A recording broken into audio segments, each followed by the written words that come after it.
Jadi muasis yang terkandung dalam roh asal kejadian manusia itulah rahasianya. Aku adalah rahasianya. Aku adalah rahasianya. Iya.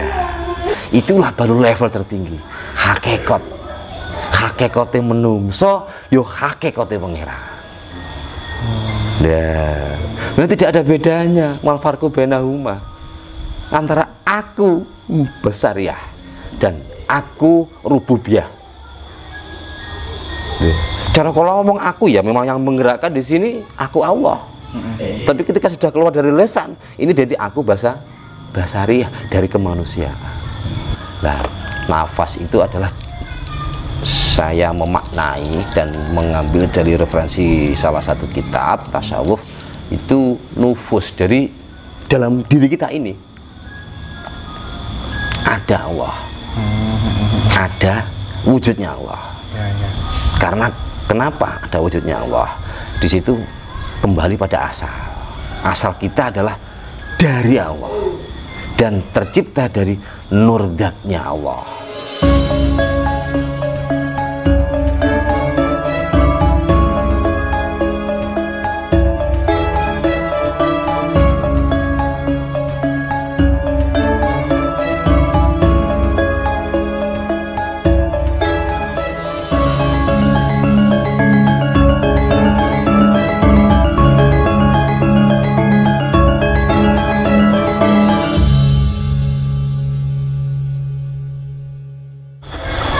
Nggih, ngapunten lho, Gus Yazid ganggu wektale nggih.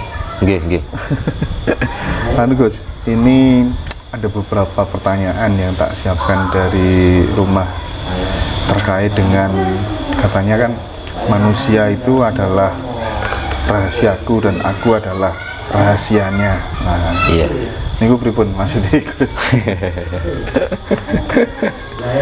Al insanu siri wa ana sirruhu, sebenarnya itu. Kalau dalam konteks Arabnya itu saya kutip dari Sultanul Aulia, itu Syekh Abdul Qadir Jailani seperti itu. Jadi an-nasir, saya itu rahasia. Nasir wa an-nasiru, dan saya rahasia manusia itu sendiri. Itu kenapa dikatakan rahasia? Memang manusia itu penuh dengan asror, penuh dengan kerahasiaan. Banyak rahasia dalam tubuh manusia itu sendiri, mulai kejadian ya, nanti asal kembalinya, sangkan paraning dumadi, al asilul watni, asal mula kejadian para manusia itu sendiri. Jadi kita harus menguak sebenarnya sudah tidak ada rahasia lagi. Nah, rahasia itu yang belum dikenal oleh kalangan nahdiyin atau kalangan orang-orang umum itu letaknya pada nur cahaya itu sendiri, cahaya qudsi. Cahaya qudsi. Iya. Apa itu Gus? Roh. Oh, Namanya roh qudsi. kayak roh idofi gitu. Iya, kayak idofi. Iya, kalau idofi lebih dimaknai idofi itu karena paling dalam, paling tersembunyi. Nah, cara ilmu hakikat lah. Ya, paling dalam dikatakan oleh idofi. Nah, itu kan memang kejadiannya manusia di situ. Awal mula kejadiannya di situ. Loh, ketika kita berusaha menggali rahasia itu, kembali pada konteks arafah nafsah. Jadi dalam nafsah ini ada nafsi, ada nafsah. Ada nafsi itu sebagai nufus. Nufus itu siapa? Suatu makhluk juga. Yang bukan makhluk adalah zat daripada cahaya itu sendiri. Cahaya itu sebuah itibar. Jadi pancaran Allah itu adalah ibarat. Ibarat ada zatnya di situ. Seperti jenengan ini, nggih tanpa disadari. Karena wajar toh. Aku iso mangan, aku iso mergawe, aku iso bojo. Lah, bahasa aku itu dimulai kan dari awal. Iya toh. Bukan masalah kita mengakui sebenarnya. gitu. Bukan kita mengakui. Jadi itu kebiasaan karena sudah tertanam dasar seperti itu. Jadi muasis yang terkandung dalam roh asal kejadian manusia itulah rahasianya. Aku adalah rahasianya. Aku adalah rahasianya. Iya, itu. Jadi roh kutsinya. Iya. Itu sudah memang al insanu siri wa ana siruhu, menungso ki rahasia dan aku ki rahasiane menungso itu. Kalau ini Gus, kalau di dalam level-level apa ada syariat, thariqat, itu kan umumnya kan syariat, thariqat, hakikat, makrifat. Iya. Tapi menurut panjenengan syariat, thariqat, makrifat dulu baru hakikat. Iya. Biasanya gimana? Nah, gitu. Kenapa hakikat? Memang waktu di Wonogiri kemarin tidak saya ulas total. Buat siasatul fikroh, jadi siasat metode gitu ya. Jadi kenapa Syekh Abdul Qadir Jailani mengatakan bahwasanya makrifat adalah tingkatan yang ketiga? Karena makrifat sendiri adalah suatu ujian dan suatu hadiah dari ketekunan kita, dari intensitas kita, dari istiqomah kita ketika menghamba. Ya. Itu adalah makrifat. Jadi makrifat bukan tujuan. Kalau makrifat itu pada terakhir ya, urutan yang keempat atau yang tertinggi, itu namanya sudah makom. Sudah paling level tertinggi. Iya. Belum tentu orang-orang makrifat itu mengetahui hakikat. Oh gitu ya. Iya, belum tentu. Karena suatu hadiah. Woyo sampean dekat dengan Umaro. Wah, akhirnya diwai hadiah BMW. Yang lain tidak. Karena kedekatan ini belum tentu orang yang dekat ini tahu sejatinya presiden itu sendiri. Oh gitu. Iya, itu hakikat. Karena makrifat membahayakan, riskan. Ada makrifat itu jenis istidrot. Istidrot itu adalah suatu cara Jawa ini pengelulu, apa itu namanya? Pengelulu. Iya. Iya, dilulu ini loh. Wah, dilulu. Ada kalanya karomah. Lah orang-orang makrifat heran karomah. Belum tentu. Belum tentu orang memahami, mengetahui basirah, mempunyai mukasafah itu dimuliakan oleh Allah. Padahal ketika mengatakan suatu karomah, ya, itu akramallah, dapat kemuliaan di sisi Allah. Belum tentu loh, seperti ya, kita ini terus dapat kemuliaan. Kita dan nas menurut manusia biasa, ya, kita mendapat kemuliaan, tapi di sisi Allah tiada yang tahu. Iya, itu kan hakikat. Loh, ketika kita menyadari diri kita arifan nafsah lagi, itulah baru level tertinggi. Hakikatnya menungso, yo hakikatnya pangeran. Nah, tidak ada bedanya mal farqu bainahuma antara aku besariyah dan aku rububiyah.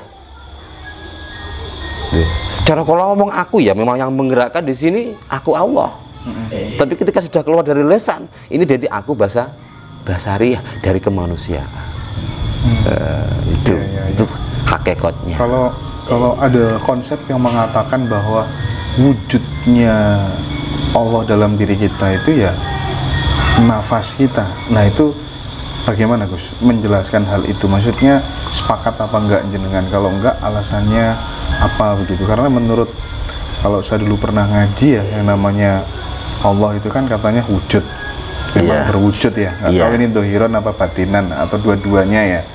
Yang kedua kan dia kidam, terdahulu, ya kan, kekal, beda dengan makhluk. Kadang saya angen-angen, terus wujudnya yang terdahulu, wujudnya yang kekal, itu seperti apa gitu. Kadang saya angen-angen sendiri gitu. Gimana Gus? Oh gitu.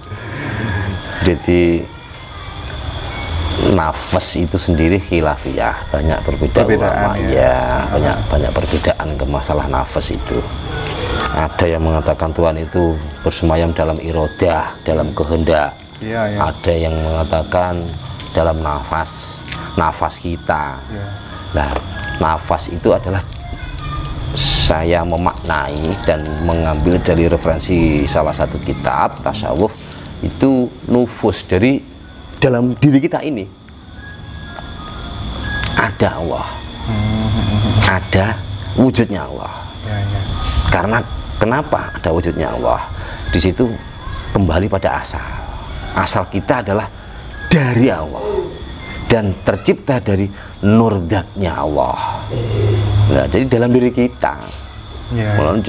Ar-Rumi sampai menceritakan ke gereja nggak pedok, Ka'bah nggak pedok, ke kuil nggak ketemu, ya tuh banyak cerita tuh itu. Akhirnya nginangin itu karo ngopi ada baik Allah muncul ya tuh. Nggak susah ya, uang apa nggak susah ya. Pencari Tuhan lah, apa golek dirimu dewi, akhirnya gue kocok ngilang pedok. Tapi kemudian ada yang bertanya, nah sesungguhnya kan ketika di dalam rahim sebelum dilahirkan dulu kita kan sudah bertemu atau menyaksikan Allah. Tapi ketika kita sudah dilahirkan kita masih bingung mencari Allah. Nah gimana itu Gus? Ya tertirai lah. Tertirai ya, tertirai itu. Ketika tirai itu sudah terlahir itu? Ya masa 12 umur 12 akil balik.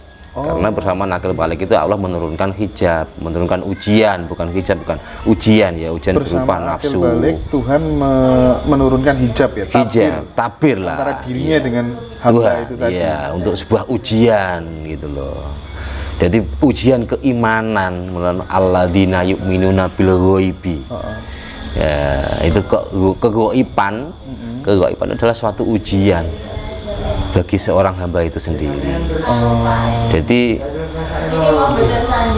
wong-wong pada umumnya niku bahwasanya kenapa dhisik fitrah kok yuladu alal fitrah kok alwaladu yuladu alal fitrah. Seorang anak itu dilahirkan dalam kondisi fitrah. Lantas entah itu dari rahim Nasrani, dari rahim Islami, dari rahim Yahudi, tetap fitrah. Bahkan dari zani, dari orang yang pezina, tetap fitrah. Jadi saya dulu memproklamirkan, membuat buku tidak ada anak haram. Iya, mulai dulu bahas perzinaan anak haram. Itu bukan ada haram, itu al-waladu yuladu alal fitrah, tetap fitrah. Wong kita sendiri nanti yang haram. Umur 12 haram ya. Mulai iso ngaceng lagi haram. Karena apa, di situ ada nafas, ada nafsu, ya tidak ada anak haram. Betul, sepakat saya soal itu. Itu kalau nggak diizini Tuhan nggak bisa lahir. Nggak bisa lahir. Sudah nikah berpuluh-puluh tahun nggak ada yang nggak ada yang anak, ya. Itu katakan anak haram. Itu Allah juga ada tiupannya, roh kucinya, ada roh idofinya di situ. Kemudian Tuhan nggak berbeda dengan makhluk, pasti akan keluar suara, aku meridhoi hubungan mereka berdua. Betul ya, seandainya kita itu benar-benar tidak dibutakan ya, di pendengaran yang sensitif tentang ketuhanan ya. Itu iya. Tidak ada disamplok. Samplok. Bukan haram. Terus katanya roh di dalam diri manusia itu katanya kok ada 4, itu gimana Gus? Bener apa enggak? Roh itu ada 4 ada? Iya, ada 4 penjelasannya. Ada roh pertama, ada roh qudsi itu sendiri. Roh qudsi. Ada roh sultani. Roh sultani. Ada roh ruwani.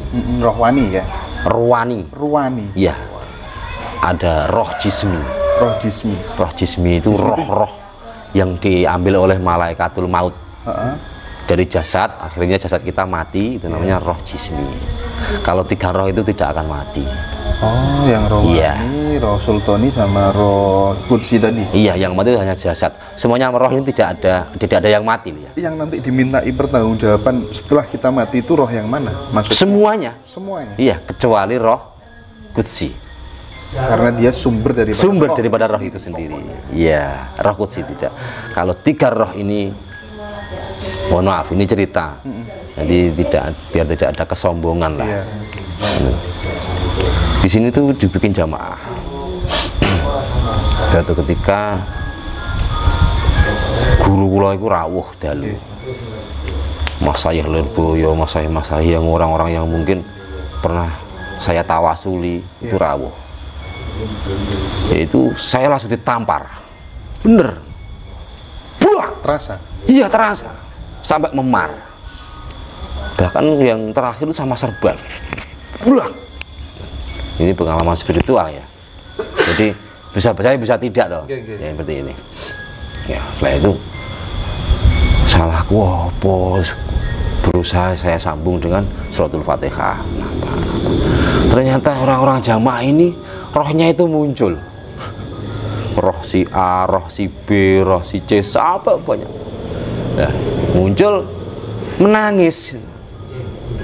Bilang gini, kelompok kuwesel Gus dihapusi kalih rogone arek-arek nih. Dihapusi dengan jasadnya mereka sendiri. Yuk. Ngono kita itu dulu kan pernah sering ya orang-orang mengatakan, wes toh, awake dhewe iso ngapusi wong liya, tapi gak iso ngapusi awake dhewe. Betul. Lah ini loh yang bersumber ini yang bisa ditipu itu. Roh sultannya nggak bisa ditipu. Roh sultan itu adalah penggerak. Ba'is min junudillahi minal batinah. Jadi termasuk bala tentara Allah yang bersifat batiniyah, yang membangkitkan khawatir, keyakinan. Nah itu di situ itu tempatnya. Iya. Nah saat itu Allah kayak memberikan suatu pengalaman yang sangat luar biasa. Sampai mengetahui nafsu per orangnya. Nah terus abah kalau di ini mantuin sholat Jumat. Saat itu bulan Asyura, Muharram. Ya, teks yang dibaca dalam khutbah, fadilah bulan Asyura, pahala. Ya, setelah turun dari masjid saya keluar di rumah, saya melihat wajah abah niku seperti halnya bakor, seperti hanya sapi. Kayak sapi, saya bilang itu spontan. Karena kelihatan. Karena yang dibilangkan adalah fadilahnya. Jadi mohon maaf nih seperti itu. Ya suul adab, karena suul adab ya suul adab. Memang saya nggak bisa kontrol. Iya. Ya, nggak bisa kontrol. Itu suatu pengalaman yang di saat saya kafir. Loh wong kafir malah diwehi kelebihan kan, lucu dong ya. Iya. Ya, tapi saat itu tidak menyadari. Banyak dari mustahqiq saya itu yang mengingatkan. Saat itu dalam pesantren saya seperti itu. Mengingatkan dalam kondisi kafir saya. Nggak sholat, nggak puasa, ngerokok ada duwe, nggak didosa. Justru 3 lapis langit keempat pun saat itu tak dijajakan. Ya, sampai saya itu menangis sendiri. Seperti hanya rumah ini seperti hanya sayap. Kok aku gantung dalam hawa? Berarti saya ini masih tergantung sesuatu hal yang sifatnya fana. Ma'rifat sendiri juga fana. Ma'rifat adalah suatu makhluk. Loh, berarti saya tergantung dengan ilmu Allah, tergantung dengan amalan-amalan yang diberikan oleh Allah. Bahkan lupa bahwasanya itu adalah suatu pemberiannya. Ya itu loh. Yang keplese mak seret. Dikatakan istidro tadi. Loh, orang-orang mungkin saat itu mengatakan saya arif. Wah, makrifat rek. Wah, mlebu wis. Wah, ahli neraka. Wah, ahli surga ngono ya. Bakal sugih, bakal marat. Ya memang ditunjukkan dengan alam-alam itu. Kenapa posisi itu justru kemudian jenengan menamainya sebagai sebutan kafir? Iya kan, kafir saya mengkufuri. Iya, mengkufuri dan saya melupakan Allah saat itu. Orang yang melupakan Allah itu kufur. Oh, berarti bukan itu ya. Mohon maaf, ini harus diperjelas soalnya. Iya. Berarti kafir itu bukan berarti setiap agamanya tidak Islam kafir, bukan begitu ya? Tidak. Ya? Iya, orang sekarang itu repot terus di kafir. Aku tiwas dredeg gitu. Iya, di kopi ini. Di kopi ini. Mula Gus Dur nu kafire dhewe gitu. Nah. Wali kalau kafire dhewe. Kafir itu macamnya juga banyak jenis kafir. Iya, itu harus diperjelas ya. Bahasa kafir itu soalnya sekarang banyak orang yang dapat label ulama, dapat label ustadz itu mulutnya selalu keluar kofar kafir dan lain sebagainya. Iya, ya itu karena kalau jenengan lah ngarani. Kalau jenengan itu ngopi nih kurang, aduh, bener loh. Akhirnya sejengkal. Ngopi nih kurang aduh. Jadi ngopi nih panggane nggon, yang situ dula ale panggane nggon. Dan ini malah deren itu cocok. Jenengan ngopi nih aduh sinau alam, enek ilmu, enek alam, enek alim. Jenengan lah sobone ngendi-endi, beraneka ragam. Gitu, betul. Sifat manusia, karakter manusia, karakter ulama, memahami enek si A, enek si B. Jadi tidak mudah menjustis lah. Iya, tadi waktu jenengan bilang kafir itu batin saya, berarti aku salah mlebu omahe wong. Nggih, jane rada salah sampean iki. Sampeyan tertipu lagi.